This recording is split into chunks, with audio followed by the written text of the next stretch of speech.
Hey everybody, this is Beth Bond with Southeast Green. I was debating about whether I was going to say Happy Labor Day, but you know what? I'm a holiday person, and of course, on a holiday, I'm working. Just wanted to give a shout out to all the great scopes I've been watching over the week.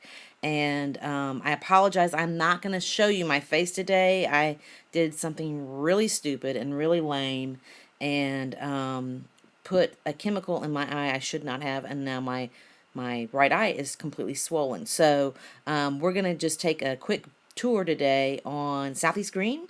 For those of you who don't know me, my name is Beth Bond. I am the curator of sustainable news. I'm just doing some technical stuff right now at Southeast Green. Southeast Green is the largest online news site for sustainable business and environmental policy in the Southeast U.S.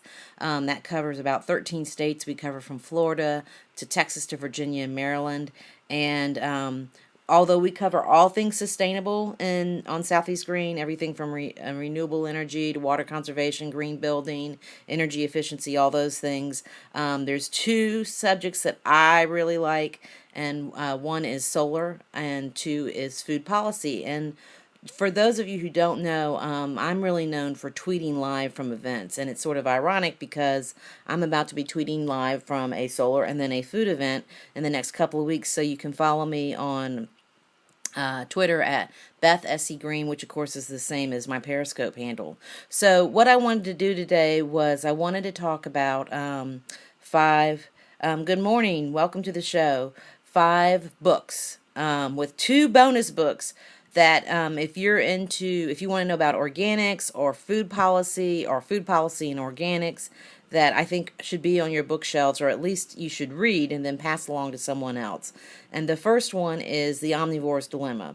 The Omnivores Dilemma was written by Michael Pollan. It's definitely seasoned now. In other words, it was written sort of in the mid 2000s, but it is sort of like the handbook, and it is such a great book and tells you so much about everything organic, and it just blends the heart of a meal into all sort of the food policy things. It's also the book that introduced me to Joel Salatin, who is a farmer in Virginia, who I will be hearing at Expo East. That's actually the reason I'm going, is so I can tweet him live, and I may do some scoping of him too if they let me. And so anyway, so Omnivore's Dilemma covers 3 quick things, which is one, it covers sort of the food policy aspect of things. It covers actual organic farming, which is a big chunk of the book, and it's a big chunk of Joel Salatin. And then it talks about crafting the perfect organic meal, which has led me to be totally excited about going out and doing some mushroom hunting. The next one I have to say, a lot of times I recommend a book, I haven't read it, but it's because I've interviewed the author or I've heard the author speak, and this is the case with can y'all see that? Altered Genes, Twisted Truth. So I recently interviewed him on my show. By the way, all these pages I'm showing you are pages on Southeast Green, so you can go back. I will include links also. But I interviewed Stephen Drucker, who you can see right here. You can click on that button and you can listen to the interview. Very, very smart guy.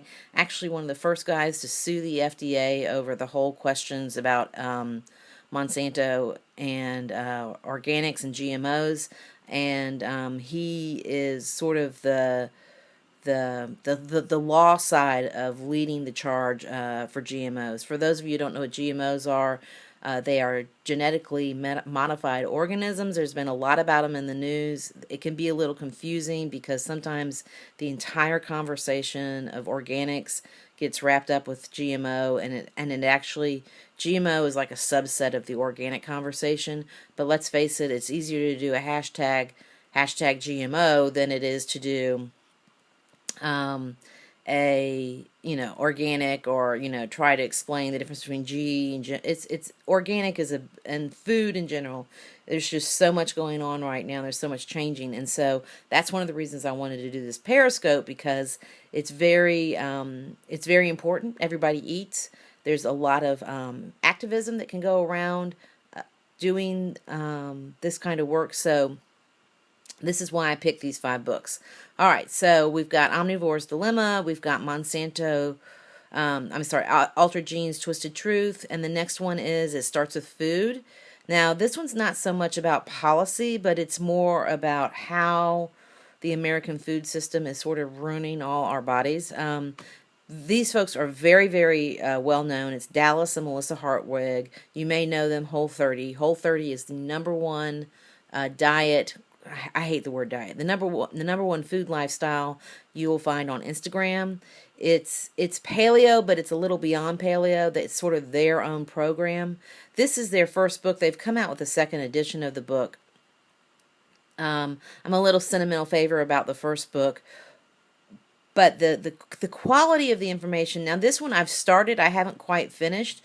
And that's one of the things about about the book is like I've started them, but I haven't finished. But I have interviewed Melissa Hartwig. She was in Atlanta for something, so you can go just get a quick 2-minute interview you can watch. That's also on the site. I'll put a link on this page. And this book is basically what you do is you strip everything away from your diet. You know, if you're never just feeling quite good, you strip everything out. You know, all the processed food, all the processed sugars, dairy, everything out that can be an allergen, and then you start adding back. And, of course, people are losing tons of weight, but that's not really the goal on this one. The goal on this one is to get your body realigned with Mother Nature and get it. There's so many chemicals in processed food.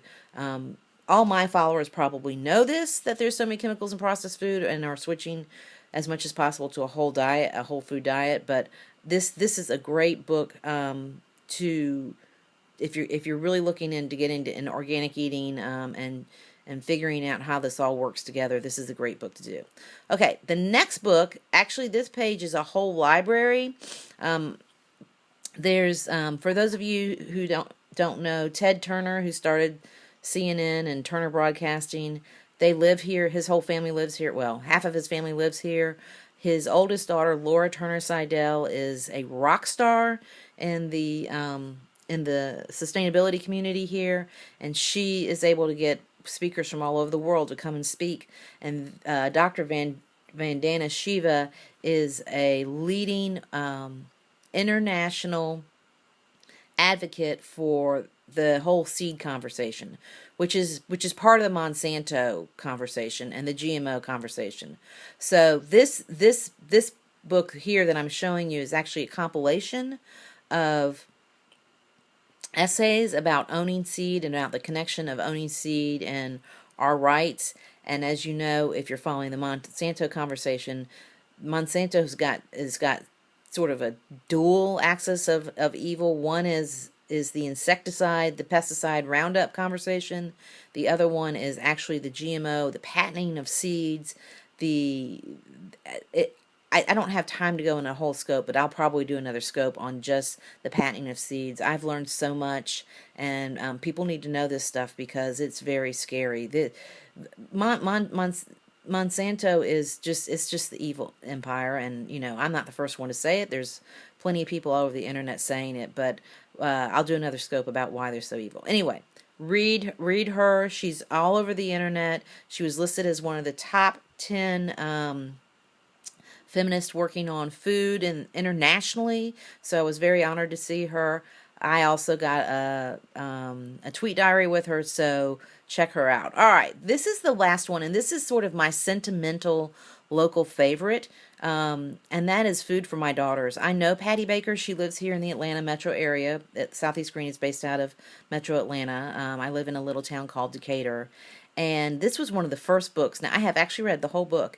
And this book is a warm, fuzzy hug. I loved this book. It is about her journey with food and teaching her children. And if you see right here, this is sort of an allusion to the Twin Towers. And it's all about how on 9/11, after that happened, how she really started to rethink about how they do food.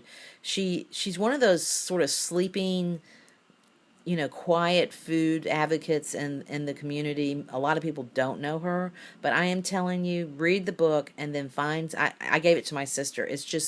it's it's a compilation of the story of food, what she's doing to grow organics, what she's done in to teach her daughters, and it's also got plenty of recipes too. So this is the book you don't know about. So I highly I cannot recommend this book enough. It's just such a warm blanket of love. All right, here are the two bonus ones. Now, this one I know nothing about. Because of Southeast Green, I get a lot of, and people know I'm a reader.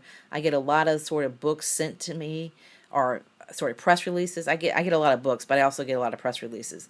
This one I have not read, but I just love the title of it, so how could it possibly be bad, right? Reclaiming Our Food, How the Grassroots Food Movement is Changing the Way that we Eat. And that's just actually a statement, right? I mean, that is so true. You get into these food expos and you start hearing all the speakers, and people don't realize that we are in the middle of a food revolution. And, there's big people like Jamie Oliver, and then there's little people like Patty Baker, who are all contributing and making. Robyn O'Brien, that's another one you should follow. Environmental Working Group, Organic Consumer Association. All right, the last book, I haven't even got up on the site yet. I am in the process of reading it. It's called Good Food, Grounded Practical Theology.